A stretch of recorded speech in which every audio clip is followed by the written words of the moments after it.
Let's start with political reporter Jason Calvi and what you need to know before you vote and what you might be seeing at your polling place tomorrow. Well, you might be seeing observers, poll watchers. The Brennan Center says Wisconsin is one of the 10 states where the risk of election disruption is especially high. A Reuters nationwide poll found 40% of voters were worried about voter intimidation or threats of violence. Now, Wisconsin clerks have plans to keep you safe without intimidation.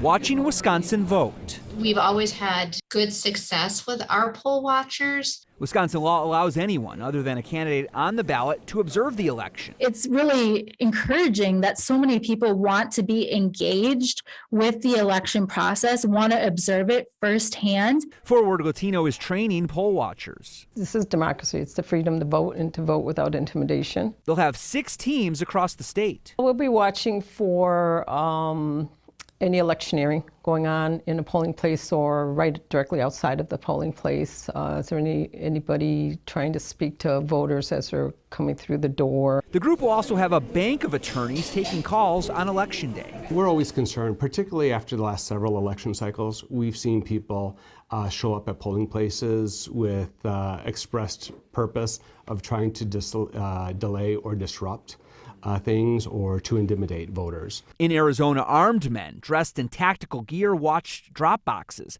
while Wisconsin clerks ready contingency plans. We don't plan on there being a problem, but we are always prepared. Wisconsin's top election official Megan Wolf welcomes election observers, but says there are limits. If, a voter is being approached by somebody that's not an election official within the polling place, that's not appropriate. The Wisconsin Elections Commission says poll watchers cannot question you. They cannot ask to see your ID. That is only the job of poll workers. So Wisconsin election observers must check in with the polling place's chief inspector.